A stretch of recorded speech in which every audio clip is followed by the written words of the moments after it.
Una, thank you so much. Thank you kay Lord God at binigyan kami ng opportunity na makapaglaro sa UNTV.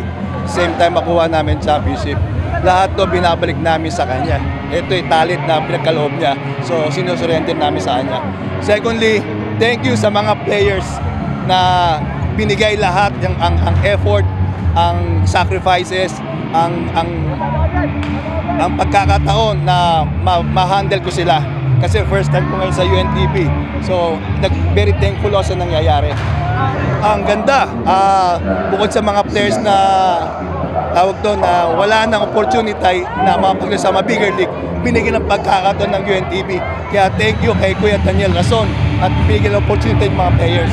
Malaki, sobrang laki kasi marami kami matutulungan sa charity nyo. Very grateful and very excited. Talagang umaasa po kami dahil po sa, syempre, sa premyo po na matatanggap nila, matatanggap din po namin. Marami pong matutulungan sa maibibigay po sa amin. Bali yung sa consolation prize, yung natanggap po namin, pinambili po namin siya ng bago pong ambulance. Yun po yung, doon po namin ginastos kung ano man po yung natanggap po namin. Nagbumili po kami ng bagong ambulance. May mga perforated na, na mga may sakit, yung mga walang butas yung puwet. Tapos nagdo-donate din po kami ng artificial legs.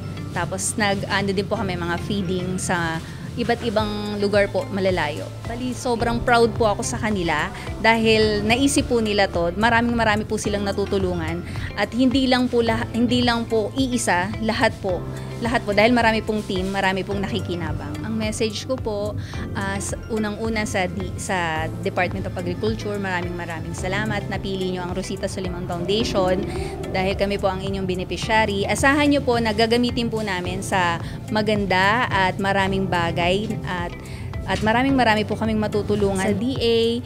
Maraming salamat po sa pagsuporta at alam ko po na marami pa po kayong matutulungan bukod po sa amin. Pang second year na po namin to. Sana po meron pa ulit na third year, fourth year, and fifth year. Opo, wag po silang magsasawa na piliin kami. Opo. Yun, napakagaling po nang naisip po nila bukod po sa nahahasa po yung galing ng mga basketballista natin, nakakatulong pa po sila, nakakapagpasaya po sila sa lahat ng mga manonood. Yun po.